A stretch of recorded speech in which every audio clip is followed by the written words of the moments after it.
اعوذ باللہ من الشیطان الرجیم، پناہ مانگتا ہوں میں اللہ کی شیطان مردود سے۔ بسم اللہ الرحمن الرحیم، شروع اللہ کا نام لے کر جو بڑا مہربان نہایت رحم والا ہے۔ كل نفس ذائقة الموت وإنما توفون أجوركم يوم القيامة فمن زحزح عن النار وأدخل الجنة فقد فاز وما الحياة الدنيا إلا متاع ہر شخص کو موت کا مزہ چکھنا ہے اور تم کو قیامت کے دن تمہارے اعمال کا پورا پورا بدلہ دیا جائے گا۔ تو جو شخص دوزخ سے دور رکھا گیا اور بہشت میں داخل کیا گیا وہ مراد کو پہنچ گیا، اور دنیا کی زندگی تو دھوکے کا سامان ہے۔ اللہ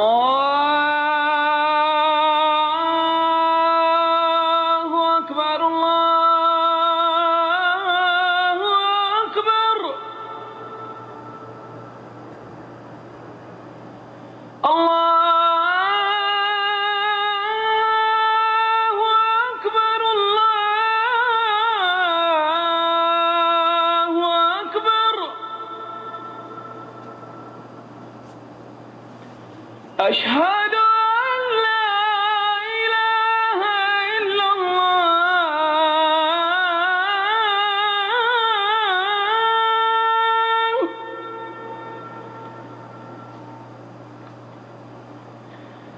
اشہد ان لا الہ الا اللہ،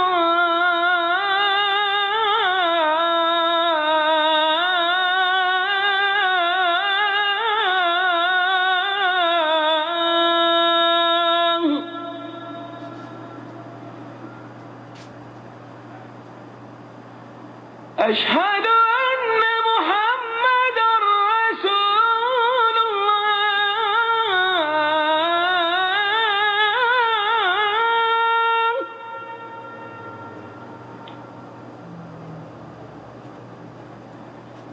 اشہد ان محمد رسول اللہ۔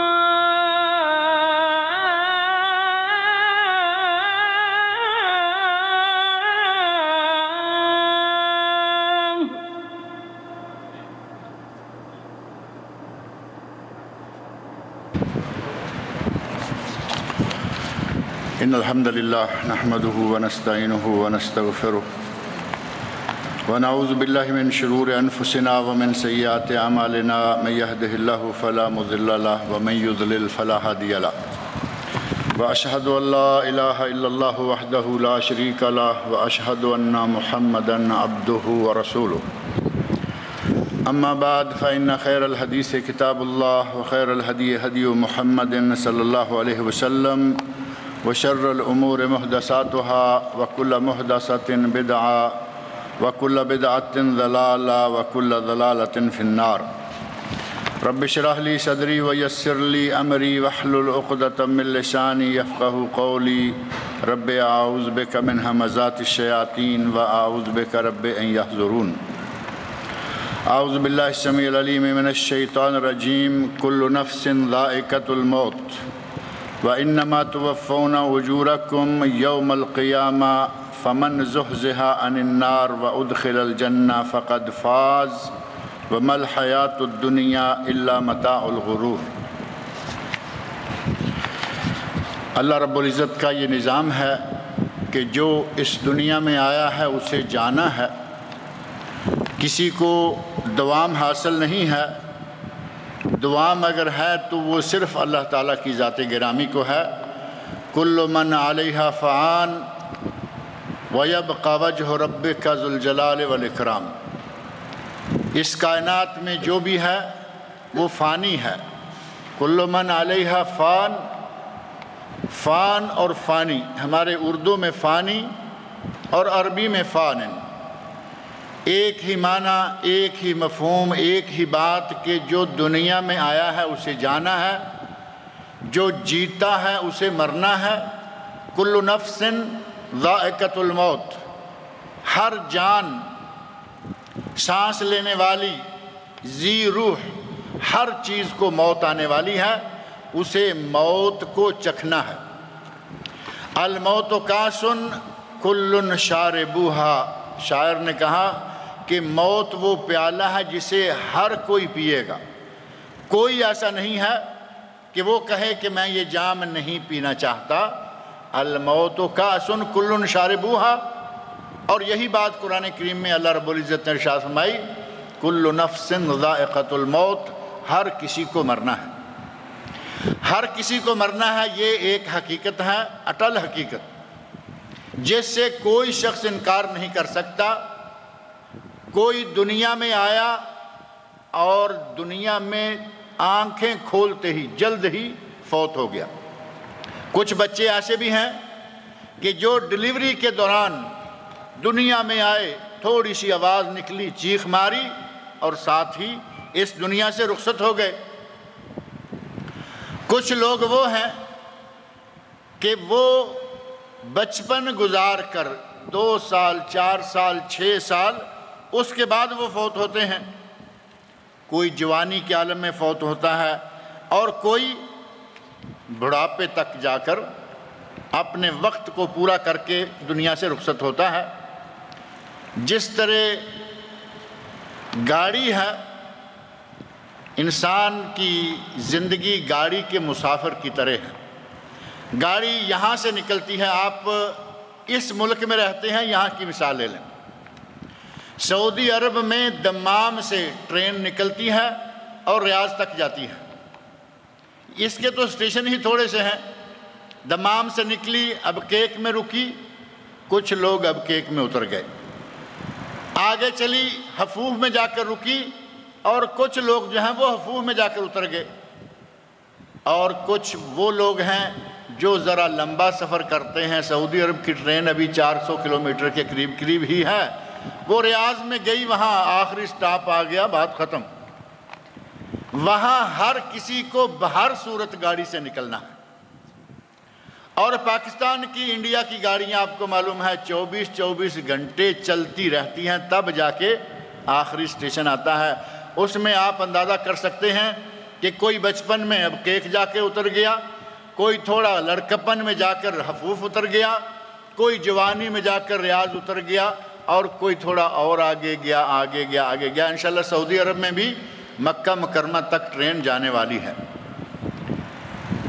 ایک مسافر جس طرح زندگی گزارتا ہے، یا ایک انسان جس طرح مسافر زندگی کے مختلف مرحلوں میں اترتا جاتا ہے، اسی طرح انسان بھی کوئی بچپن میں، کوئی لڑکپن میں، کوئی جوانی میں، اور تھوڑے لوگ، کچھ لوگ وہ ہیں جو آخری اسٹیشن تک جاتے ہیں، لیکن یہاں دوام کسی کو نہیں۔ جس طرح اسٹیشن آخری پر پہنچنے کے بعد لازماً ہر پیسنجر کو نکلنا پڑتا ہے، اسی طرح اس دنیا سے لازماً ہر انسان کو جانا ہو۔ کوئی چاہے انسان ہے، چاہے حیوان ہے، چاہے پرندہ ہے، چاہے چرندہ ہے، حتیٰ کہ جن ہے یا بھوت ہے۔ جنوں بھوتوں کی عمریں بڑی لمبی ہوتی ہیں، اور ابلیس نے تو آپ کو معلوم ہے کہ اللہ رب العزت سے مانگ کر اتنی لمبی عمر لے لی، کہتا ہے کہ رب انظرنی الی یوم یبعثون، اے اللہ مجھے اتنی لمبی عمر دے دے کہ جب لوگ اٹھائے جائیں تب تک میں زندہ رہوں۔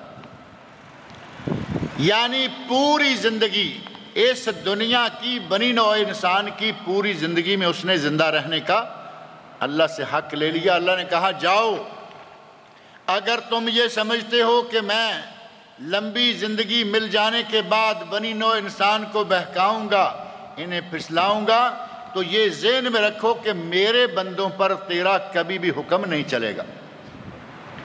اور جن پہ اس کا حکم چلتا ہے وہ کون ہوتے ہیں؟ اللہ کے بندے نہیں ہوتے۔ اس نے سب سے لمبی عمر مانگی، لیکن اس کو بھی موت آئے گی، زندہ یہ بھی نہیں رہے گا۔ صرف زندہ اگر ذات رہے گی، دائم ہے، ابد سے ہے، ازل سے ہے ابد تک رہے گی، وہ صرف اللہ کی ذات ہے۔ وَيَبْقَى وَجْهُ رَبِّكَ ذُو الْجَلَالِ وَالْإِكْرَامِ، اگر کوئی ہمیشہ ہے تو وہ صرف اللہ کی ذات ہے۔ موت تو بہر شکل آئے گی، کسی کو کسی بھی وقت آ گئی، لیکن آج کے دور میں آپ دیکھیں کہ موتیں کس طرح آ رہی ہیں۔ اچانک موت، اپنے بال بچوں میں بیٹھا ہوا ہے، ناشتہ کیا، بڑی خوشی خوشی گھر سے نکلا اور وہ اپنے دفتر جا رہا ہے۔ دفتر 5 کلومیٹر پر ہے، 4 پر ہے، 10 پر ہے، 50 پر ہے، اور تھوڑی دیر کے بعد کسی کا ٹیلی فون آیا کہ ایکسپائر ہو گیا۔ راستے میں گاڑی کی ٹکر ہوئی اور جان نکل گئی، ہوا ہو گئی۔ یہ واقعات تو آپ دیکھتے رہتے ہیں، سنتے رہتے ہیں، آپ کے اپنے قرب و جوار سے، آپ کے پڑوس سے، آپ کے رشتہ داروں سے، آپ کے دوست احباب سے، آپ کے جاننے والوں سے ایسی موتیں آپ روزانہ ہر دوسرے دن تیسرے دن سنتے ہیں۔ موت فجاء، اچانک موت۔ ادھر سے تندرست و توانا آدمی کھاتا پیتا ہنستا کھیلتا روانہ ہوا، اور تھوڑے وقت کے بعد، چند منٹوں کے بعد خبر آ گئی کہ وہ مر گیا۔ اور کچھ لوگ وہ ہیں کہ وہ گاڑی میں بیٹھے ہی نہیں۔ آج موت کے اتنے رنگ آ گئے ہیں کہ گاڑی میں بیٹھے ہی نہیں، گھر کے اندر بالکل صحیح سلامت تھوڑی دیر پہلے تک اپنے گھر والوں سے باتیں کر رہے ہیں، اچانک ہارٹ اٹیک ہوا، گھر والوں کے ہاتھ پاؤں پڑ گئے، بھاگے، اٹھاؤ، گاڑی میں ڈالو، ہاسپٹل میں لے کے جاؤ، اور ہسپتال جانے تک ہوا نکل گئی۔ ہارٹ اٹیک کے مریض بھی آج کل بہت سارے لوگ ہوتے جا رہے ہیں۔ اسی طرح کہیں جلتا، دماغ میں برین ہیمریج، کسی کو کچھ۔ یہ اچانک موتیں آج کے دور میں آپ دیکھ رہے ہیں بہت زیادہ ہو رہی ہیں۔ پہلے لوگ سوچا کرتے تھے کہ 70 سال، 80 سال، 90 سال ہو جائیں گے پھر جا کے مریں گے، اور بہت سارے لوگ وہ تھے کہ جو حج کو لیٹ کرتے رہتے تھے۔ پیسہ ہے، مالی حیثیت موجود ہے، تندرست و توانا ہیں، لیکن ابھی نہیں بیٹے کی شادی کر لیں، ابھی نہیں بیٹی کی شادی کر لیں، ابھی نہیں بیٹے کو پڑھنے کے لیے باہر بھیجنا ہے، پڑھ کے آ لے، بیٹا کام لگ جائے، بچوں سے فارغ ہو جائیں، اسے معلوم ہے کہ موت تو آئے گی بوڑھا ہونے کے بعد۔ کیونکہ اچانک موتیں پہلے بہت کم ہوا کرتی تھی۔ کبھی کسی کو سانپ وانپ ایسے نے ڈس لیا اور سانپ بہت زہریلا نکلا، آدمی مر گیا، یا پھر یہ ہوتا تھا کہ آدمی بیمار ہوا، بیمار پڑا رہا، گھر والوں کو بھی یقین ہو گیا کہ اب یہ بچنے والا نہیں ہے، موت آ گئی۔ آج اس طرح کی بات نہیں ہے، آج اچانک موت، ایکسیڈنٹ سے موت۔ آپ کے علم میں ہوگا کہ یہاں صرف سعودی عرب میں 10 آدمی روزانہ ایکسیڈنٹ کی موت مرتے ہیں۔ روزانہ 10 آدمی کی موت واقع ہوتی ہے صرف ایکسیڈنٹ سے، اور جو زخمی ہوتے ہیں وہ الگ، اور جو گاڑیوں کا نقصان ہوتا ہے وہ الگ۔ وہ گاڑیوں کے نقصان کی تو کوئی بات ہی نہیں کرتا، نہ کہتے ہیں حدید یعوض کہ لوہا ہے یہ اور مل جائے گا، لیکن جب ایک انسان جاتا ہے لا یعوض، وہ لوٹ کر نہیں آ سکتا۔ اگر انسان مر گیا تو گیا، گاڑی ٹوٹ گئی، گاڑی واقعی اور آ جائے گی۔ 10 لوگ بلا ناغہ صرف ایک ملک میں۔ اب دنیا کا اندازہ کریں کہ کتنی دنیا روزانہ صرف ایکسیڈنٹ سے، روزانہ ہارٹ اٹیک، روزانہ فلاں چیز۔ اس وقت موت بڑی تیزی کے ساتھ انسان کے پیچھے لگی ہوئی ہے، اور نبی اکرم صلی اللہ علیہ وسلم نے ارشاد فرمایا کہ یہ قیامت کی نشانیوں میں سے ایک نشانی ہے۔ موت الفجعہ، اچانک موت یا اچانک موتیں۔ قیامت کے قریب ایسا ہوگا کہ اچانک موتیں آئیں گی، چلتا پھرتا آدمی پتہ چلے گا مر گیا، کھاتا پیتا آدمی پتہ چلے گا مر گیا۔ آپ اندازہ کر کے دیکھیں کہ آج کل اس قسم کے کتنے ہی واقعات نظر آتے ہیں۔ کوئی زخمی ہو گیا، کوئی دنیا سے گیا، کوئی کسی طرح، کچھ لوگ وہ ہیں بے ہوش پڑے، ان کو کوما میں یا بے ہوشی میں مہینوں گزر گئے، سالوں گزر گئے۔ یہ ساری نشانیاں ہیں قیامت کی۔ نبی اکرم صلی اللہ علیہ وسلم نے ہمیں جو نشانیاں بتائیں ان میں سے ایک یہ بھی ہے کہ اچانک موت عام ہو جائے گی، اور وہ ہو چکی ہے۔ زلزلے عام ہو جائیں گے، وہ ہو چکے ہیں۔ فحاشی عام ہو جائے گی، وہ ہو چکی ہے۔ قیامت کی بہت ساری نشانیاں پوری ہو گئی ہیں۔ اب ہم کس انتظار میں بیٹھے ہیں؟ آج ایک صحیح مسلمان بھی اپنی موت کو یاد کرنے کے لیے تیار نہیں۔ کس چیز کا انتظار ہے؟ وہ وقت گزر گیا کہ 70 سال ضروری ہے، 70 سال کا بوڑھا ہوگا، بابا ہوگا، اپنے پوتوں نواسوں سے کھیلے گا، پھر جائے گا۔ آج تو وہ بات ہی نہیں رہی۔ آج تو شادی سے پہلے نوجوانوں کی موتیں زیادہ ہو رہی ہیں۔ گاڑی چلانے کا انداز آپ کے علم میں ہے کہ نوجوان رش گاڑی، اور دیکھتے دیکھتے آنن فانن۔ پچھلے دنوں یہاں یہ روڈ پر ساتھ ہی تھوڑا آگے مدرسہ ہے ابن سینا، طالب علم عزیزیہ کی طرف سے آیا اور دیکھا کہ مدرسہ لگنے میں ابھی آدھا گھنٹہ باقی ہے۔ گھر سے تھوڑا جلدی آ گیا، گاڑی پاس ہے۔ 2-3 آدمیوں کو ساتھ بٹھایا اور کہیں نکلے، جیسے عموماً ہوتا ہے کہ چلو کوئی ناشتہ واشتہ کر کے آ جاتے ہیں۔ پڑھنے کے لیے آیا، مدرسے میں پہنچا، مدرسے میں تھوڑا وقت ابھی باقی ہے، واپس نکلا، گاڑی پلر کو ماری، خود بھی گیا اور کئی لوگوں کو ساتھ بھی لے۔ اپنی اصل منزل پر پہنچ کر جب موت نے جہاں لکھا ہوا ہے وقت، اللہ نے موت وہاں لے گئی اور وہ بیچارہ اس دنیا سے جاتا رہا۔ اس طرح کے واقعات دیکھ کر آدمی کو اپنی موت یاد کرنی چاہیے، اپنی آخرت یاد کرنی چاہیے، قبر یاد کرنی چاہیے۔ یہاں کسی کو دوام نہیں ہے، سب کو جانا ہے۔ کیوں نہ ہم اپنے اس دن کے لیے تیار رہیں کہ اگر اچانک ایسی موت آ گئی۔ پرانے وقتوں میں، پہلے وقتوں میں کہا جا سکتا تھا کہ چلو بھائی کسی بہانے بیٹھا ہوا ہے اور ابھی اس کے لیے وقت ہے، کچھ کر لے گا۔ اب تو وہ باتیں نہیں رہی۔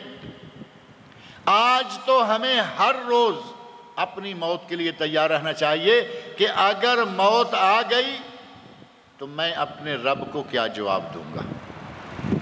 اس کام کے لیے ہمیں ہر شخص کو ہر دن اور ہر وقت تیار رہنا چاہیے، کیونکہ اب ہمارے پاس بہت زیادہ عمل کرنے کا وقت یقین کے ساتھ نہیں رہا۔ کس وقت اس غبارے سے ہوا نکل جائے گی؟ پانی پر تیرتا ہوا یہ ایک غبارہ ہے، ایک بلبلہ ہے۔ انسان کی زندگی تو ہمیشہ سے ہی یہ ہے، لیکن آج تو بالکل وہ بلبلہ ہمیں نظر آتا ہے۔ پانی پر بڑی شان بان کے ساتھ وہ تیرتا نظر آ رہا ہوتا ہے، اچانک ہوا کا جھونکا آتا ہے، اس میں سے ہوا نکل جاتی ہے، اس کا نام و نشان مٹ جاتا ہے۔ انسان کی زندگی بھی آج اسی بلبلے کی طرح ہے جو پانی کے اوپر جا رہا ہوتا ہے۔ کس وقت ہوا نکل جائے گی، کس وقت وہ بلبلہ ختم ہو جائے گا، اسی طرح انسان بھی ہے، کس وقت یہ ختم ہو جائے گا۔ ہم کس برتے پر اتنے لمبے سالوں کے، صدیوں کے پروگرام بنا کے بیٹھے ہوئے ہیں؟ ہمیں تو پل کی خبر نہیں کہ اگلے پل کیا ہونے والا ہے۔ سامان 100 برس کا، پل کی خبر نہیں۔ جب پل کی خبر نہیں تو 100 برسوں کے سامانوں میں اپنا ایمان بھی ضائع کریں، اپنی آخرت کو بھول کر بیٹھ جائیں، صرف بال بچے کی کامیابی کو سوچتے ہوئے اپنی ناکامی کے اسباب پیدا کر لیں، اس کی کیا ضرورت ہے؟ کہیں گے جی ہم اپنے لیے کچھ کر چکے ہیں، اب بچوں کے لیے کچھ کر رہے ہیں۔ بچوں کے لیے کرنے کی خاطر رشوت ستانی، سود خوری، لوگوں کے مال میں ہر طرح کے گھپلے۔ اپنی موت کو یاد رکھیں، کس وقت موت آ جائے گی اور پھر کوئی نہیں پوچھے گا کہ یہ کیا تھا۔ ایک 24 گھنٹے کے اندر زیادہ سے زیادہ جن لوگوں کی موت یہاں آتی ہے، ایکسیڈنٹ میں آئی یا کسی بھی طرح آئی، ان کو ہاسپٹل سے سلاجا اور مردہ خانہ میں بعض دفعہ ایسا ہوتا ہے کہ کارروائی کرتے کرتے ہفتہ، 10 دن، 1 مہینہ لگ گیا۔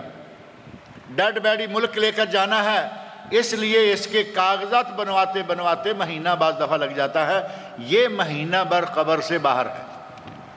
لیکن عموماً کیا ہوتا ہے، آج مرا اور کل دوسرا دن، آج مرا، صبح کو مرا، شام کو دفن کر دیا، گھر والے بہن بھائی اب تلاش کر رہے ہیں کہ اس کا کیا کیا کچھ تھا۔ اب اس کی تقسیم کا سلسلہ ہوا، تقسیم کیا، اور اس کے بعد یہ گیا اور وہ گیا۔ یہی ہے آج مرا اور کل دوسرا دن۔ آدمی مر جاتا ہے اور اس کے بعد معاملہ ختم ہو جاتا ہے۔ قبر تک کبھی کسی کا مال، کسی کی دولت کبھی اس کے ساتھ قبر میں دفن نہیں کی گئی۔ اگر کروڑوں کما کر، ملینز کما کر بھی جائیں گے تو یہیں رہ جائیں۔ نبی اکرم صلی اللہ علیہ وسلم، غالباً پچھلے جمعے یہ حدیث میں نے ذکر کی تھی، نبی صلی اللہ علیہ وسلم نے پوچھا کہ تم میں سے کون ہے جسے وارثوں کا مال اپنے مال سے زیادہ پسند ہے؟ تو صحابہ کہتے ہیں یا رسول اللہ وہ کون ہوگا جسے وارثوں کا مال اپنے مال سے زیادہ پسند ہو؟ تو آپ نے فرمایا کہ جو اللہ کی راہ میں دے جاؤ گے وہ تمہارا مال ہے، جو پیچھے چھوڑ جاؤ گے وہ وارثوں کا مال ہے۔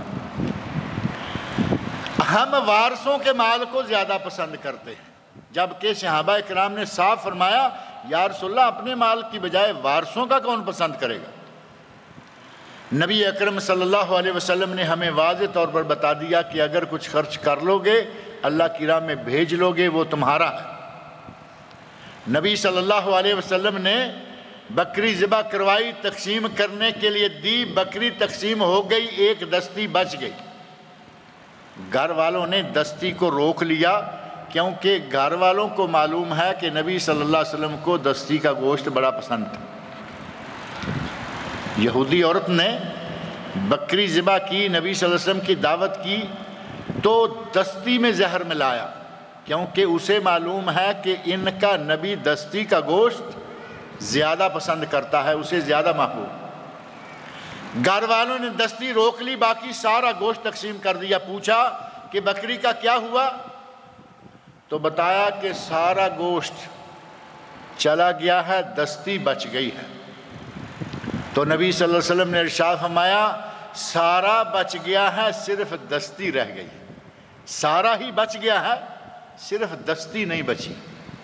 یعنی جو اللہ کی راہ میں چلا گیا ہے وہ بچ گیا ہے، اور دستی ہم کھا جائیں گے وہ نہیں بچی، وہ تو کھائیں گے، ہضم ہو گئی، ختم ہو گئی۔ میرے بھائی، موت بڑی تیزی کے ساتھ منہ کھول کر انسان کی طرف چلی آ رہی ہے۔ اپنے آپ کو سنبھال لیں، اپنے کل کو آنے کے لیے تیاری کر لیں۔ کس وقت کب موت آ جائے گی کوئی نہیں جانتا۔ حضرت داؤد علیہ السلام کے بارے میں کہا گیا کہ عزرائیل ملک الموت آئے اور کہا کہ میں تمہاری جان نکالنے کے لیے آیا ہوں۔ تو وہ کہتے ہیں کہ میں تو ابھی اس کام کے لیے تیار نہیں ہوں، یعنی میں اپنے آپ کو ابھی اس کام کے لیے تیار نہیں پاتا، مجھے تھوڑا سا، جیسے آدمی کہتا ہے تھوڑا سا وقت ہونا چاہیے۔ تو ملک الموت نے کہا کہ آپ کے پڑوسیوں میں سے کبھی کوئی مرا؟ ہاں مرا۔ جان پہچان والوں میں سے کسی کو موت آئی؟ تو فرمایا کہ تم پھر کس انتظار میں تھے؟ یہ موتیں پڑوسیوں کی ہوں، عزیزوں رشتہ داروں کی ہوں، دوست و احباب کی ہوں، یا جان پہچان والوں کی ہوں، یہ ہمارے لیے عبرت ہے کہ اب ہماری بھی باری آنے والی۔ آج وہ مرا، کل ہماری باری ہے۔ اب اس میں تیار ہونے کا یا میں اس کے لیے تیار نہیں ہوں یہ کتنا ہے؟ یہ زندگی میرے بھائی بڑی تیزی کے ساتھ گزر رہی ہے، اور زندگی بہت تھوڑی سی ہے۔ حضرت عیسیٰ علیہ السلام سے کسی نے پوچھا کہ زندگی کتنی ہے؟ تو انہوں نے فرمایا کہ آدمی ایک کمرے میں داخل ہو، ایک دروازے سے داخل ہو اور دوسرے دروازے سے نکل جائے، زندگی صرف اتنا ہی ہے جتنی کمرے میں وہ رہا۔ بیٹھا نہیں، ایک دروازے سے داخل ہوا، چلتا ہوا دوسرے سے نکل گیا، ادھر بھی باہر ہے، ادھر بھی باہر ہے، یہ اس کی زندگی ہے۔ نبی صلی اللہ علیہ وسلم نے ارشاد فرمایا کن فی الدنیا کانک غریب او عابر السبیل، اس دنیا میں یوں رہو جس طرح کہ کوئی اجنبی ہوتا ہے، کوئی مسافر ہوتا ہے۔ راہ چلتے ہوئے راستے میں درخت آیا، اس نے درخت کے نیچے ڈیرا لگایا، تھوڑی دیر سستایا، آرام کیا، تھکاوٹ دور ہوئی، اٹھا اور اپنے سفر کو پھر روانہ ہو گیا۔ اگر کوئی مسافر، اگر کوئی اجنبی کسی درخت کے نیچے راستے میں آرام کے لیے بیٹھتا ہے تو کیا وہاں سالوں کے انتظام کرتا ہے؟ وہاں اتنا ہی ہے کہ تھوڑا سا کوئی کپڑا اکٹھا کر کے تکیے کی شکل دے دی، لیٹا، کمر سیدھی کی اور آگے چل دیا۔ ہمیں ہزاروں برسوں کے انتظامات کرنے کی بجائے اس جگہ کا سوچنا چاہیے جہاں نہ لائٹ نہ ایئر کنڈیشن۔ ابھی دیکھیں آپ کی مسجد تھوڑی سی گرم ہے اور اس کی شکایت کئی لوگ کرتے ہیں۔ اللہ تعالیٰ ہماری مسجد کے منتظمین کو توجہ دلائے کہ اس مسجد میں الحمدللہ ہزاروں لوگ جمعہ کے وقت جمع ہوتے ہیں۔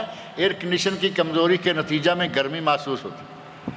ہر آدمی کے دل میں آتا ہوگا کہ یہ اسی کیوں نہیں چل رہے، یا ڈھیلے کیوں چل رہے ہیں، کمزور کیوں ہیں۔ میرے بھائی، قبر وہ مقام ہے کہ جہاں نہ اے سی ہوگا، نہ پنکھا ہوگا، جہاں نہ لائٹ ہوگی، کچھ بھی نہیں ہوگا۔ اگر ساتھ ہوگا تو صرف اپنے عمل کا ساتھ، کوئی رشتہ دار ساتھ نہیں ہوگا۔ وہ بیوی جس کو ساری عمر آدمی ٹوٹ کر چاہتا ہے، قبر میں کبھی وہ بھی ساتھ نہیں گئی، نہ کبھی وہ شوہر ساتھ گیا ہے، نہ کبھی کسی کے بھائی بہن ساتھ گئے ہیں، نہ بیٹی بیٹا کبھی کوئی ساتھ گیا ہے۔ یہ سارے لوگ قبرستان تک تو جاتے ہیں، مال بھی جاتا ہے، عیال بھی جاتے ہیں، اعمال بھی جاتے ہیں۔ مال، عیال اور اموال ساری چیزیں گئیں اور وہاں ساتھ کیا بچا؟ صرف اعمال۔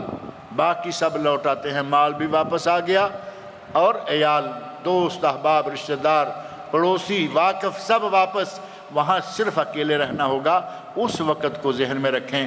حضرت عثمان غنی رضی اللہ عنہ قبر کا ذکر آتا تو زار و کتار رونے لگتے۔ کسی نے کہا کہ عذاب کی خبریں، عذاب کے بارے میں نبی صلی اللہ علیہ وسلم کے ارشادات، آپ جب جہنم کے عذاب کی بات کرتے ہیں، بڑے بڑے سخت عذابوں کا ذکر آتا ہے، تو آپ اس طرح نہیں ہوتے جس طرح کہ قبر کا ذکر سنتے ہی ہو جاتے۔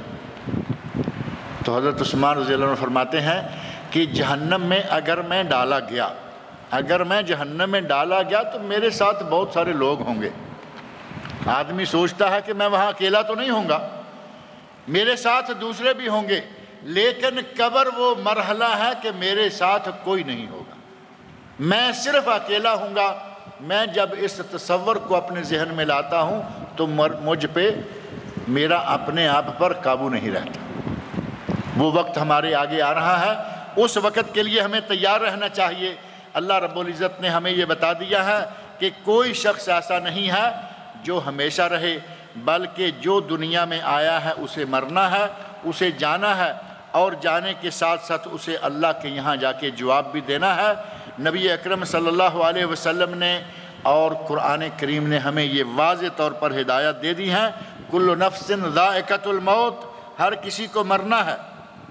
وَإِنَّمَا تُوَفُّونَ أُجُورَكُمْ يَوْمَ الْقِيَامَةِ، قیامت کے دن تمہیں تمہارے اعمال کا پورا پورا بدلہ دیا جائے گا۔ اچھے عمل کیے تو اچھا عمل، اچھا بدلہ، اور برے عمل کیے تو برا بدلہ۔ فَمَنْ زُحْزِحَ عَنِ النَّارِ، جو جہنم سے ہٹا دیا گیا، جہنم سے بچا دیا گیا، وَأُدْخِلَ الْجَنَّةَ، اور جنت میں داخل کر دیا گیا، فَقَدْ فَازَ، تو وہ فوز و فلاح، کامیابی پا گیا۔ وَمَا الْحَيَاةُ الدُّنْيَا إِلَّا مَتَاعُ الْغُرُورِ، اور یہ دنیا کی زندگی تو تھوڑا سا سامان ہے، تھوڑے سے وقت کا سامان ہے، یہ دھوکے کا سامان ہے، یہ ہمیشہ رہنے والا نہیں ہے۔ 60 سال، 100 سال، 125 سال، اب 125 سال بہت شاذ و نادر کوئی جاتا ہے۔ آپ اپنی عمریں دیکھ رہے ہیں نا، اپنے دوست و احباب کی، رشتہ داروں کی دیکھیں، 70 سال سے آگے کم ہی کوئی نکلتا ہے۔ اور نبی صلی اللہ علیہ وسلم فرما کر گئے ہیں، اعمار امتی بین 60 و 70، میری امت کی عمریں 60 اور 70 سال کے درمیان، اور یقیناً نبی صلی اللہ علیہ وسلم نے فرمایا کہ اس سے آگے زیادہ عمر والے کم ہوں گے، بہت کم ہوتے ہیں۔ اسی کے اندر اس کائنات میں اللہ کی سب سے محبوب ترین جو شخصیت تھی، ہستی تھی، وہ کون تھے؟ حضرت محمد الرسول اللہ صلی اللہ علیہ وسلم 63 برس کی عمر پا کر وہ بھی تشریف لے گئے۔ دنیا میں کوئی بہت بڑا ظالم آیا ہے، اپنے خدا ہونے کا دعویٰ کرتا رہا ہے، دنیا میں نہیں رہا، اور اللہ کا سب سے پیارا پیغمبر بھی دنیا میں نہیں رہا، دنیا میں کسی نے نہیں رہنا۔ کل من علیہا فان، کل من علیہا فان وَيَبْقَى وَجْهُ رَبِّكَ ذُو الْجَلَالِ وَالْإِكْرَامِ۔ اس دنیا میں رہے نام اللہ کا، باقی رہے نام اللہ کا، صرف اللہ ہی ہے جو ازل سے ہے اور ابد تک رہے گا۔ کوئی فرشتہ، کوئی جن، کوئی انسان، کوئی پرندہ، کوئی چرندہ، کوئی چیز دنیا میں زندہ نہیں رہے گی، سب کو موت آنی ہے۔ اللہ رب العزت ہم سب کا خاتمہ بالخیر کرے۔ موجودہ حالات میں خاتمہ بالخیر کی کوشش کے لیے ضروری ہے کہ آدمی اپنے آپ کو مکمل قسم کا مسلمان رکھے۔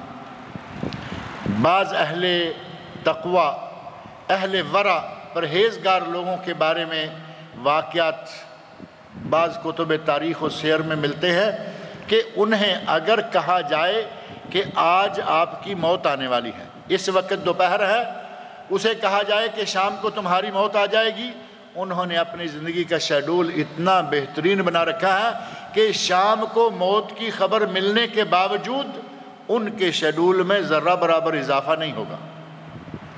یعنی جو شیڈول بنا ہوا ہے وہ اتنا بھرپور ہے، اس میں اتنے اعمال خیر، اس میں اتنے اعمال صالحہ ہے کہ اسے کہیں کل موت آ جائے گی، وہ اپنے شیڈول پہ چلتا ہوا چلا جائے گا۔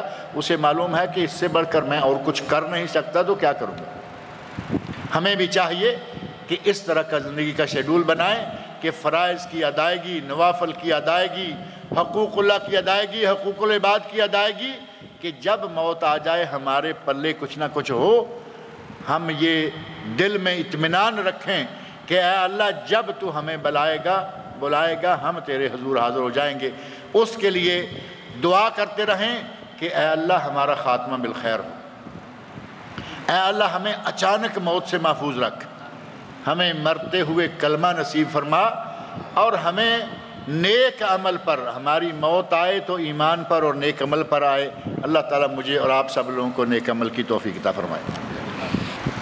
کہتے ہیں کہ اگر کوئی آدمی پیشاب کرنے کے بعد پانی کی موجودگی میں ٹشو استعمال کرتا ہے تو کیا وہ کر سکتا ہے؟ اگر پانی کی موجودگی میں بھی ٹشو ہی پر کفایت کرنا چاہتا ہے کر تو سکتا ہے، لیکن آخر کیا وجہ ہے کہ پانی سے ڈرتا کیوں ہے؟ اگر پیشاب کیا، ٹشو استعمال کیا، تو ظاہر ہے کہ اپنے ہاتھوں کو یہ دھو نہیں پایا۔ یہ اتنا بڑا انگریز بننے کی کیا ضرورت ہے؟ پانی موجود ہے، اگر آپ کو پانی لگاتے ہوئے ڈر آتا ہے تو کم از کم ہاتھ تو دھونے چاہیے نا۔ مان لیا کہ جائز ہے کیونکہ صرف ڈھیلے کے استعمال سے استنجا ہو جائے گا۔ اگر پانی موجود ہو تو پھر پانی بھی استعمال کرنا چاہیے۔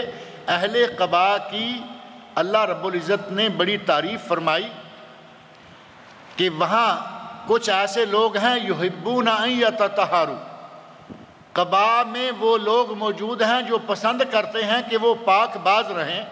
نبی اکرم صلی اللہ علیہ وسلم نے اس آیت کے نازل ہونے کے بعد قباء کا سفر کیا، وہاں پہنچے اور جا کے پوچھا کہ اے اہل قباء تمہاری طہارت کیا ہے؟ اللہ نے تمہاری طہارت کی تعریف کی ہے۔ تو انہوں نے بتایا کہ ہم باہر کہیں قضائے حاجت کے لیے بیٹھتے ہیں، ڈھیلا استعمال کرتے ہیں، پھر جب پانی ملتا ہے تو پانی بھی استعمال کر لیتے ہیں۔ تو نبی اکرم صلی اللہ علیہ وسلم نے ارشاد فرمایا کہ تمہارے اسی انداز طہارت کو اللہ نے پسند کیا۔ اب یہاں ٹشو موجود ہے اور پانی بھی موجود ہے، اور یہ ٹشو کو استعمال کر کے اٹھ کے چلا آتا ہے، راستے میں اگر کچھ کھانے کے لیے مل جائے تو کیا کرے گا؟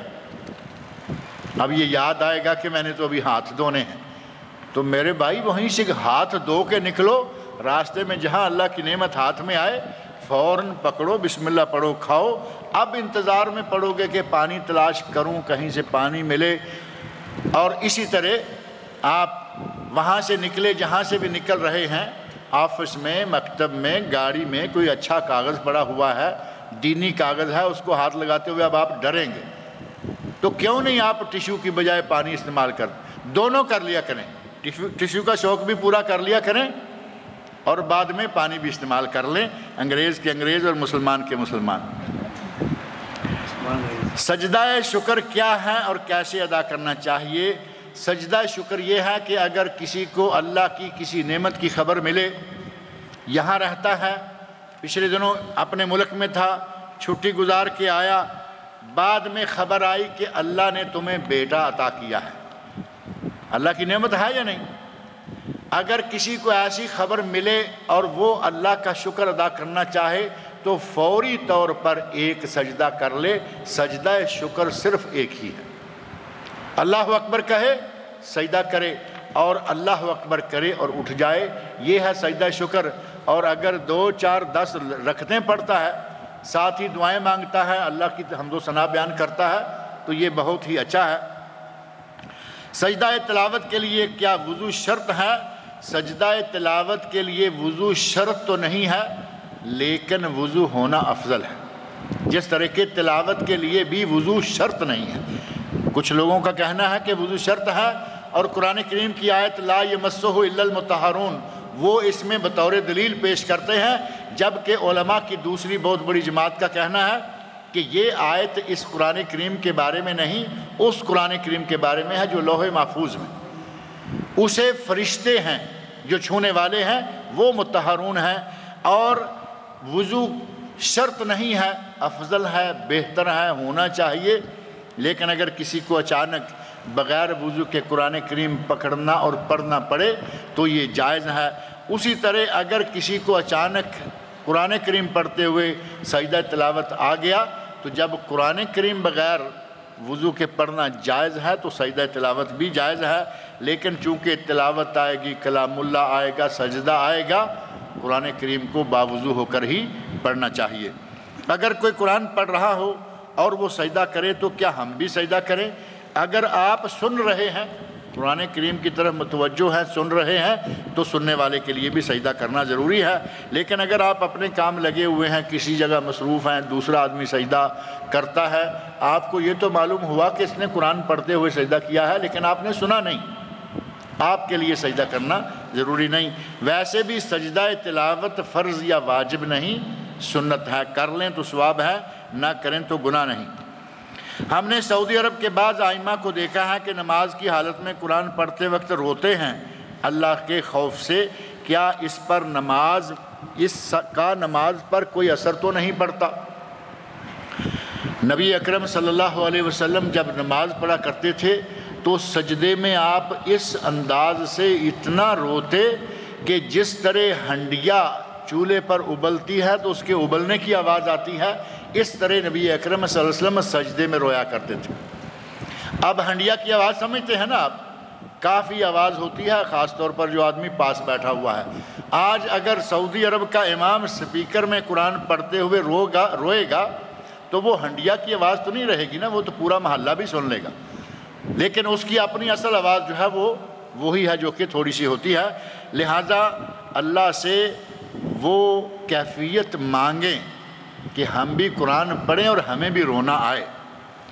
اور قرآن پڑھنے پہ رونا کب آئے گا؟ جب قرآن کا معنی مفہوم سمجھ میں آئے گا۔ جب ہم صرف پڑھتے جا رہے ہیں، ہمیں پتہ ہی نہیں کہ کیا پڑھ رہے ہیں، تو رونا کہاں سے آئے گا؟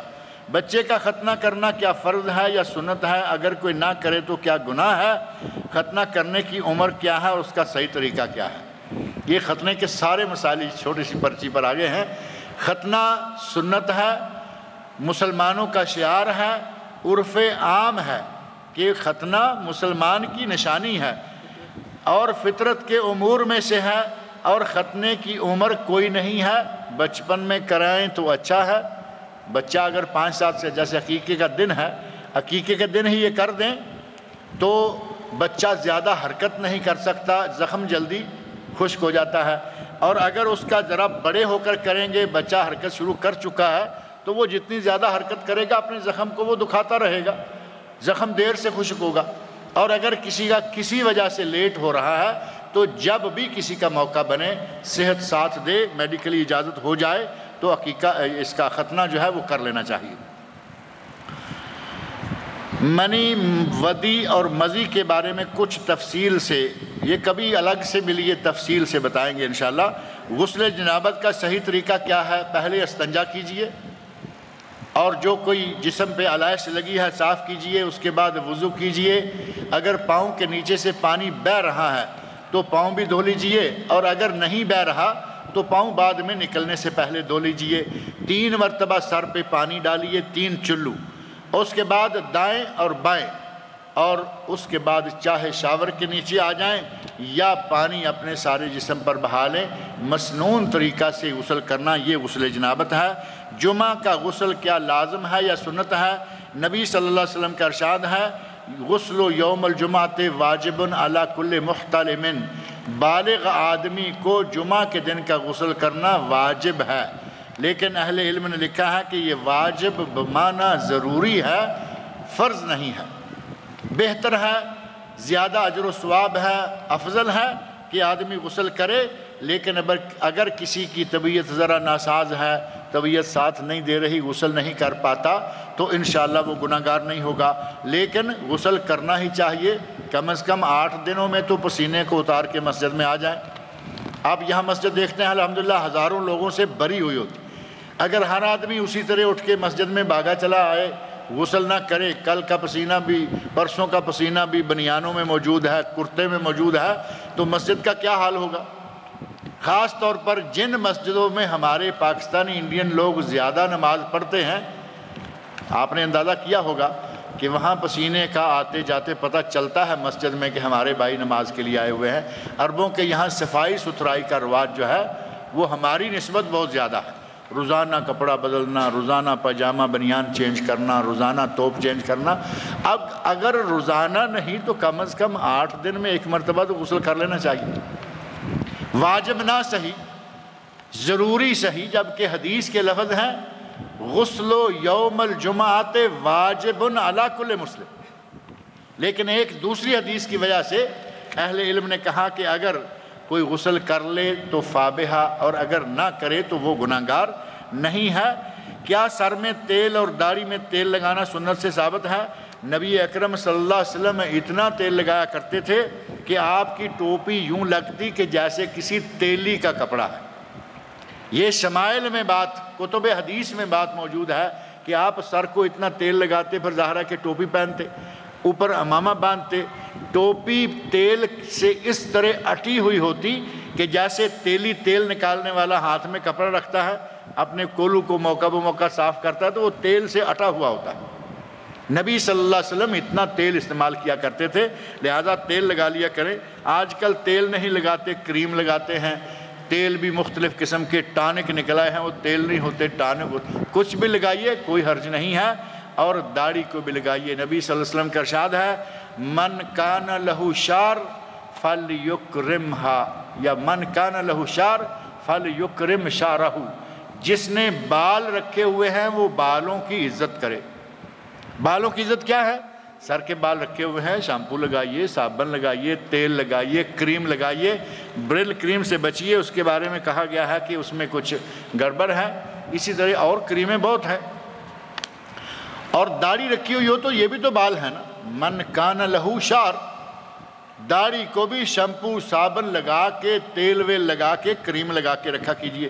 کئی لوگوں کی عادت ہے کہ وہ سنت سمجھتے ہوئے داڑھی تو رکھتے ہیں، لیکن داڑھی کے بارے میں اتنی لاپرواہی برتتے ہیں کہ وقت پہ دھونا نہیں، اس کو کنگا نہیں، کوئی بال ادھر جا رہے ہیں، کوئی ادھر جا رہے ہیں، یعنی ایسے اڑی ہوئی پراگندہ سی داڑھی۔ اگر سنت سمجھ کر رکھا ہے تو اس کا احترام کیجئے، اکرام کیجئے، اس کو ایسا رکھیے کہ خوبصورت لگے، اچھی طرح کنگا کیا ہوا ہو، داڑھی دھوئی ہوئی ہو، صاف ستھری ہو، تو یہ داڑھی کا اکرام ہے، سر کے بالوں کا اکرام ہے۔ کسی کمپنی سے گاڑی قسطوں پر لینا کیسا ہے؟ اگر وہ کمپنی کسی سودی بینک کے ذریعے گاڑی نہیں دے رہی، ڈائریکٹ گاڑی دیتی ہے، تو سعودی دارالفتاء نے چند شرطیں رکھی ہیں کہ قسطوں کی گنتی معلوم ہو، قسطوں کی قیمت معلوم ہو، یعنی 1000 ہر مہینے دینا ہوگا، اور مثلاً 70 قسطیں ہیں یا 80 قسطیں ہیں، قسطوں کا عدد معلوم اور قسط کی قیمت معلوم۔ اگر قسط کہیں ڈراپ ہو جائے، کسی مہینے نہیں دے سکا، تو اصل قیمت میں اضافہ نہ ہو۔ اور کسی سودی ادارے کا اس میں عمل دخل نہ ہو۔ اگر اس طرح کوئی انسٹالمنٹ پر گاڑی خریدتا ہے یا کوئی چیز خریدتا ہے تو سعودی دارالفتاء نے کہا کہ وہ جائز ہے، اگرچہ پاک و ہند کے بعض علماء نے اس پر اعتراض کیا ہے۔ کیا عورتیں اپنے بچوں کو 2 سال تک دودھ پلانا ضروری ہے؟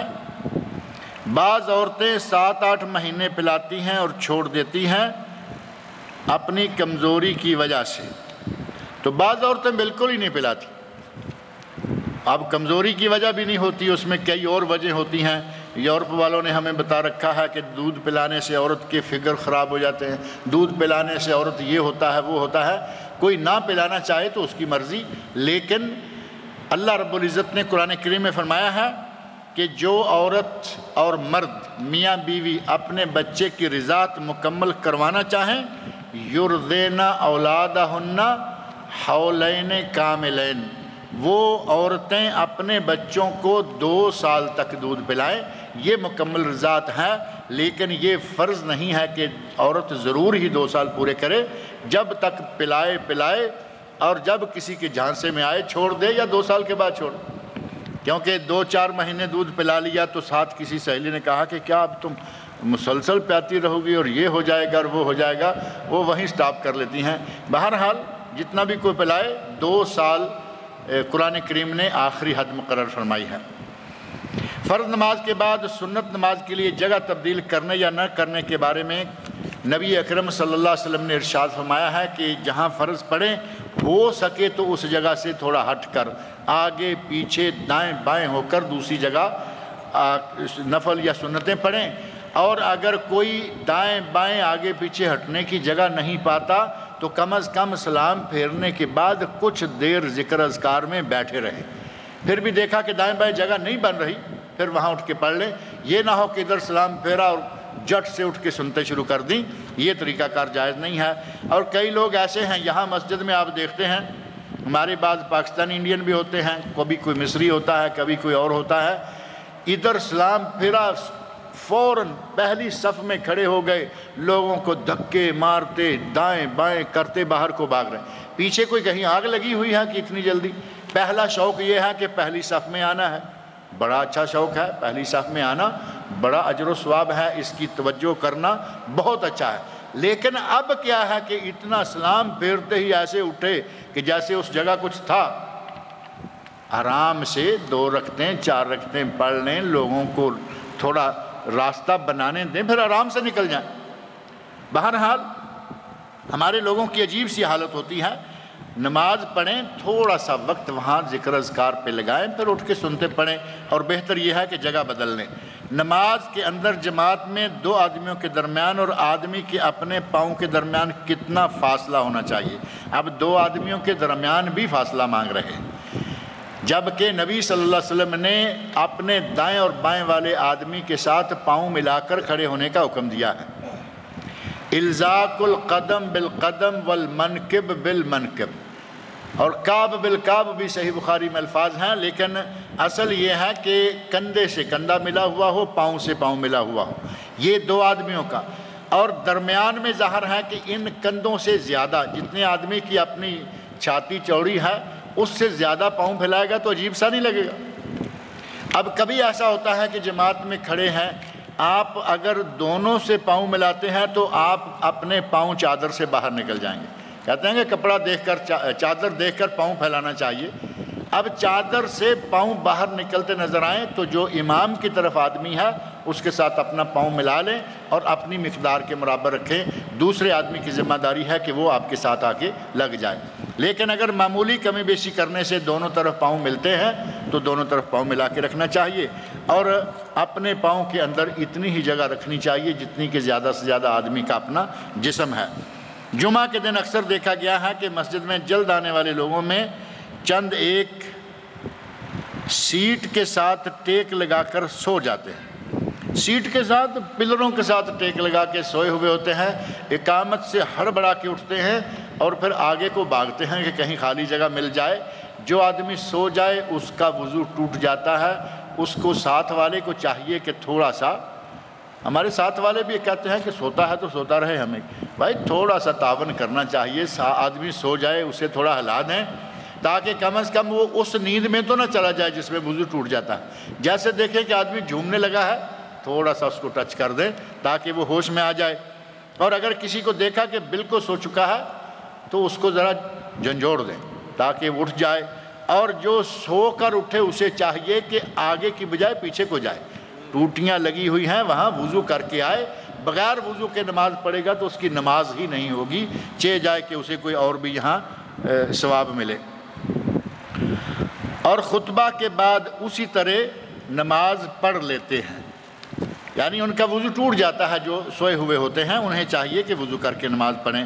نماز میں ایک رکعت کی تکمیل اور دوسری رکعت سے پہلے سجدہ سے اٹھنے کے بعد تھوڑی دیر کے لیے تشہد کی طرح بیٹھتے ہیں، اسے جلسہ استراحت کہا جاتا ہے۔ یہ نبی اکرم صلی اللہ علیہ وسلم کی سنت ہے، یہ کرنا چاہیے، یعنی ایک رکعت پڑھی، 2 سجدوں سے فارغ ہوئے اٹھ کر اس طرح بیٹھیں جیسے آدمی اتحیات کے لیے بیٹھتا ہے، پھر اب اللہ اکبر کرتے ہوئے بیٹھیں، اور پھر دونوں ہاتھوں کی اس طرح مٹھیاں بند کرتے ہوئے ان پر وزن ڈالتے ہوئے اٹھیں۔ اب یہ انداز اس طرح اٹھنا یہ ثابت نہیں، بلکہ یعجنون، کانو یعجنون، جس طرح آٹا گوندنے کے لیے عورتوں کے ہاتھ ہوتے ہیں اس طرح ہاتھوں پہ وزن ڈالتے ہوئے اٹھنا چاہیے۔ نمازی کے آگے سے گزرنے کے متعلق اسلام کا کیا حکم ہے؟ سعودی لوگ اب فارنرز بھی نماز کا خیال نہیں کرتے اور گزر جاتے ہیں، وہ پہلی صف میں کھڑے ہوتے ہیں، پیچھے نکلنا ہوتا ہے سگریٹ پینے کے لیے، کام زیادہ تر یہی ہوتا ہے، سلام پھرا جا کے سگریٹ لگانا ہے تو لوگوں کے اوپر سے نیچے سے دائیں سے بائیں سے بھاگے چلے جاتے ہیں۔ نبی صلی اللہ علیہ وسلم ارشاد فرماتے ہیں لو یعلم المار بین یدی المصلی ماذا علیہ لیاقف ولو 40، اگر نمازی کے آگے سے گزرنے والے کو یہ پتہ چل جائے کہ اس کا گناہ کتنا ہے تو وہ کھڑا رہے، چاہے اسے 40 سال تک کھڑے رہنا پڑے۔ اتنا گناہ ہے نمازی کے آگے سے گزرنے کا کہ 40 سال اسے رکنا پڑے تو رک جائے، لیکن نمازی کے آگے سے نہ گزرے اگر اسے پتہ چل جائے کہ اس کا گناہ کتنا ہے۔ اور کہتے ہیں کہ نمازی کے آگے سے کتنے فاصلے پر گزرا جا سکتا ہے؟ جہاں سے نمازی کی نظر نہ پڑے، جہاں سے نمازی کی نظر نہ پڑے وہاں سے گزر سکتے ہیں۔ اور نمازی کی نظر کہاں تک پڑتی ہے؟ اگر آپ سجدہ سہو، جہاں سجدہ ہے مقام سجدہ پہ نظر رکھے ہوئے ہوں گے تو 2-3 صف تک نظر آٹومیٹک جاتی ہے۔ نگاہ کا فوکس جو ہے وہ اتنا چھوٹا نہیں ہوتا، تھوڑا 2-3-4 صف تک، اور بعض اہل علم نے لکھا ہے کہ 5 صفوں کی جگہ چھوڑ کر اس کے آگے سے گزر جائیں تو انشاءاللہ اس کی گنجائش ہے۔ حافظ محمد یحییٰ صاحب میر محمدی رحمۃ اللہ علیہ نے اپنی کتاب میں یہ بات ذکر کی تھی کہ اگر 5 صفوں کے بعد سے گزر جائیں تو گنجائش ہے، اور وہ اس لیے کہ اگر سجدے کی جگہ پہ کسی نے نگاہ رکھی ہوئی ہے تو زیادہ سے زیادہ 5 صفوں کے قریب تک وہ نظر میں آدمی گزرتا ہوا نظر آتا ہے، اس کے بعد نظر نہیں آئے گا۔ اور اگر جو میرے بھائی کی نماز ہے یہ ہاتھ باندھے ہوئے ہیں اور وہ گھڑی بھی دیکھ رہا ہے سامنے دیوار پر، اس کے لیے آپ چاہے 6 کلومیٹر سے گزریں یہ تو دیکھ رہا ہے، ایسے آدمی کا کوئی اعتبار نہیں ہوگا۔ سجدے کی جگہ دیکھنے والے آدمی 2-4 صفوں تک زیادہ سے زیادہ دے سکتا ہے۔ سنا ہے کہ ٹخنوں کے اوپر پینٹ پاجامہ اور کیا چیز ہے نیچے سے فولڈ نہیں کرنا چاہیے، بلکہ لازم ہے کہ نیچے سے کاٹی جائے۔ بالکل صحیح ہے، ٹخنے سے نیچے شلوار، پینٹ پاجامہ، دھوتی، تو کوئی بھی چیز ہے اسے کاٹنا چاہیے تاکہ وہ مستقل ٹخنوں سے اوپر ہو جائے، ٹخنے تک ہو جائے، ٹخنے کے سر تک آ جائے، لیکن ٹخنے سے نیچے نہ جائے، کیونکہ نبی صلی اللہ علیہ وسلم نے شاہ فرمایا ہے ما اسفل من الکعبین فہو فی النار، اور ما اسفل من الکعبین من الازار فہو فی النار۔ اگر ازار یعنی دھوتی، چادر، لنگی، شلوار، پتلون، پاجامہ یا جو کچھ بھی کوئی پہنتا ہے مردوں کے لیے ٹخنوں سے نیچے ہو جائے تو وہ جہنم میں جائے گا۔ نبی اکرم صلی اللہ علیہ وسلم نے عورتوں کے، یہ مردوں کے بارے میں آیا تو عورتوں میں سوال کیا گیا کہ عورت کتنا کپڑا رکھے، تو فرمایا 1 بالشت اس سے بھی زیادہ نیچے رکھے۔ تو خاتون کہتی ہیں کہ یا رسول اللہ، حضرت ام سلمہ رضی اللہ عنہا نبی صلی اللہ علیہ وسلم کی بیوی، یا رسول اللہ صرف ایک بالشت اگر عورت نیچے رکھے گی تو اس کا پاؤں ننگا ہو جائے گا، چلتے ہوئے اس کا پاؤں ننگا ہوگا. تو آپ نے فرمایا فذراع، ایک ہاتھ یعنی کوہنی تک کا ایک ہاتھ وہ لمبا کر لے، ولا یزید فی ذالک، اس سے زیادہ نہ کرے. اب عورتوں نے اپنے کپڑے اوپر اٹھانا شروع کر دیے ہیں اور مردوں نے نیچے لٹکانا شروع کر، گنگا الٹی بہنا شروع ہو گئی ہے. چاہیے تھا کہ مردوں کے اوپر ہوتے عورتوں کے نیچے، اب عورتوں کے اوپر ہو رہے ہیں مردوں کے نیچے. اللہ تعالیٰ سب کو ہدایت عطا فرمائے. نماز میں رفع یدین کے متعلق یہ لگتا ہے کہ پوری کیلنڈر کوئی صاحب ایک ہی ہیں جو پھاڑ کے لے آئے ہیں، کیونکہ ایک ہی طرح کے ایک ہی قلم کے سوال بھی لگتے ہیں. نماز میں رفع یدین کے متعلق ایک بات سننے میں آئی ہے کہ نبی صلی اللہ علیہ وسلم نے کچھ لوگوں کو بت اپنے ساتھ رکھنے کی اجازت دی تھی، جو کہ اپنی بغل کے نیچے ان کو رکھ لیتے تھے. اس لیے نبی صلی اللہ علیہ وسلم نے رفع یدین شروع کرایا، اور جب وہ لوگ اس سے باز آ گئے تو نبی صلی اللہ علیہ وسلم نے رفع یدین بند کر دیا. ان لوگوں کو کیا جواب دیا جائے؟ ان لوگوں کو یہ جواب دیجئے کہ یہ اتنی بڑی خیانت اور گپ ہے کہ جس سے بڑی گپ شاید کوئی ہو ہی نہیں سکتی. نبی صلی اللہ علیہ وسلم کے بارے میں یہ خیال کرنا اور صحابہ کے بارے میں یہ خیال کرنا گستاخی ہے یا نہیں؟ صحابہ کی شان میں گستاخی، نبی کی عظمت میں گستاخی، اور اس کا کسی حدیث میں، بلکہ یوں کہنا چاہیے کہ کسی معتبر کتاب میں اس کا ذکر نہیں ملتا. اگر کسی ملا نے ایسے ہی اپنے کسی رسالے میں لکھ دیا ہے تو ان ملاؤں کے رسالوں پہ ہمارا ایمان نہیں ہے. اگر قرآن اور سنت سے ثابت بات نہیں ہے ہم اس کو نہیں لیتے. چاروں ائمہ میں سے کسی سے ثابت نہیں ملے گا، تابعین سے نہیں ملے گا، صحابہ سے نہیں ملے گا. جب چاروں ائمہ سے بھی نہیں ملے گا تو اب کس کی لیں گے؟ کل کا ملا جس کو کوئی تکلیف ہے رفع یدین سے، وہ اپنی کتاب میں لکھ دے گا تو ہم کہیں گے کہ ہاں نبی صلی اللہ علیہ وسلم نے ایسا کہا ہوگا اور صحابہ نے ایسا کیا ہوگا. نعوذ باللہ، یہ بہت بڑی گستاخی ہے، بہت بڑا جھوٹ ہے. یہ وہ جھوٹ ہے جو پاؤں جوڑ کے بولے جاتے ہیں نا، کہتے ہیں کہ پاؤں یا ٹخنے جوڑ کے جھوٹ بولو تاکہ اتنا بڑا جھوٹ نکلے کہ اس کا مقابلہ کوئی نہ کر پائے. یہ حکایت انہی میں سے. آپ صرف یہ اندازہ کریں کہ اگر رفع یدین رکوع اور رکوع کے بعد اور پہلے والی رفع یدین کے بارے میں یہ کہا جاتا ہے، پہلی رفع یدین سارے کرتے ہیں، تکبیر تحریمہ کے ساتھ سارے رفع یدین کرتے ہیں. وہابی بھی کرتے ہیں، سنی بھی کرتے ہیں، شیعہ بھی کرتے ہیں، حنفی، شافعی، مالکی، حنبلی سارے کرتے ہیں. اگر بت رکھے ہوئے تھے اور یہ کرنے کے بعد یقیناً گر گئے، اب رکوع کے بعد اور رکوع کے پہلے رفع یدین کا کیا معنی تھا؟ آدمی کی عقل بھی اس بات کو نہیں مانتی کہ یہ کوئی سبب ہوگا، یہ کوئی وجہ ہوگی. پتہ نہیں کہاں سے یہ وجہ بنا کے ہمارے کسی مولوی نے کسی کتاب میں ڈالی ہے یا نہیں. میں نے ویسے آج تک کسی کتاب میں یہ بات نہیں پڑھی. اسی طرح جس کو کہتے ہیں سینہ بسینہ، ایک منہ سے نکلی دوسرے میں گئی، آگے گئی آگے گئی. یہ بالکل غلط اور بالکل جھوٹی بات ہے، اس میں کوئی حقیقت نہیں ہے. دکان میں جانوروں کے لکڑی یا پلاسٹک کے ماڈل بیچنے کے بارے میں کیا حکم ہے؟ یہ ناجائز، کیونکہ لکڑی، پلاسٹک، روئی، اون، ان کے بنے ہوئے بڑے بڑے ماڈل جسے کہ ہماری گاڑیوں میں، ہمارے ڈریسنگ ٹیبلوں پر، ہمارے کمروں میں، بیڈ رومز میں اور سٹنگ روم میں، بیٹھکوں میں، مجلسوں میں رکھے جاتے ہیں، یہ سارے کے سارے ناجائز ہیں.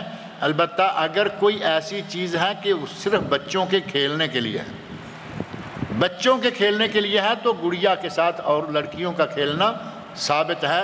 حضرت عائشہ رضی اللہ عنہ کھیلا کرتی تھی اور نبی اکرم صلی اللہ علیہ وسلم نے منع نہیں فرمایا، لیکن وہ بچوں کے کھیلنے کا کھلونا ہو، بچوں کی اماں کے کھیلنے کے لیے نہیں، نہ اس کے ابا کے لیے. کیونکہ جو الماری میں تالے میں رکھا ہوا بھالو ہے یا کوئی اسٹیچو ہے وہ بچہ نہیں کھیل رہا، وہ تو اس کی اماں نے اپنا دل خوش کرنے کے لیے، شوہر نے اپنی ڈرائنگ روم کو سجانے کے لیے یہ ہندوؤں والے اسٹیچو رکھے ہوئے ہوتے ہیں.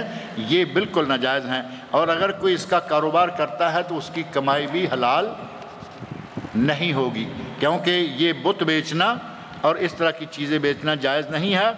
البتہ صرف بچوں کا کھلونا ہے اور بچے واقعی اس کے ساتھ کھیلتے ہیں، توڑتے ہیں، تو وہ الگ بات ہے. اور آپ جانتے ہیں بچے کھلونوں کے ساتھ کیا سلوک کیا کرتے ہیں. صبح آپ بچی کو گڑیا لا کے دیں، شام تک کسی کی کمر ٹوٹی ہوئی ہے، کسی کا بازو ٹوٹا ہوا ہے، کسی کی گردن اتری ہوئی ہے، یہ تو کھلونا کھیلنے کے لیے ہے۔ جو تالے میں رکھا ہوا ہے اور اتنا بڑا ہے اور 200 400 ریال کا لیا ہوا ہے، وہ بچے کے ہاتھ میں کہاں دیں گے؟ وہ تو سجانے کے لیے رکھا ہوا ہے، وہ ناجائز ہے۔ بچوں کا لائف انشورنس کروانا کیا جائز ہے؟ بچوں کا بھی جائز نہیں اور بچوں کے ماں باپ کا بھی جائز نہیں۔ لائف انشورنس کروانا، اسی طرح کوئی بھی انشورنس کروانا جائز نہیں ہے، سوائے سعودی عرب میں جو کار کا انشورنس کہا گیا ہے۔ یہاں ہماری چونکہ قانوناً مجبوری ہے، یہاں اگر نہ بنوائیں گے تو نہ لائسنس ملے گا، نہ کار ملے گی، نہ چلا پائیں گے۔ سوال یہ ہے کہ ہماری کمپنی کے مطعم میں ایک ہندو ملازم ہے، کیا ہم اس کے ہاتھ کا بنا ہوا کھانا یا چائے پی سکتے ہیں؟ یہ کھانا تو نہیں پیا جاتا، چائے صرف پی جا سکتی ہے۔ کھانا کھا سکتے اور چائے پی سکتے ہیں۔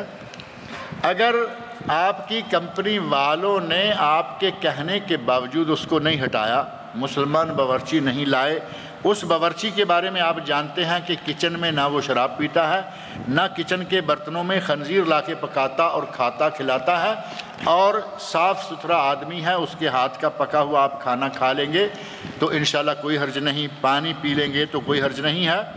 اور اگر وہ کبھی کبھی شراب نوشی بھی کرتا ہے اور کچھ بھی، جیسے فلپینی لوگ ہیں وہ کتا مار کے بھی کھا جاتے ہیں، اگر اس طرح کا کوئی آدمی ہے اور انہی برتنوں میں ہر طرح کی چیزیں کھاتا پکاتا اور پیتا ہے، وہ چاہے لوگوں کے لیے کچھ اور پکاتا ہے لیکن اپنے لیے پکا لیتا ہے، تو وہ اس کے برتن جو ہیں وہ ناپاک ہیں، نجس ہیں۔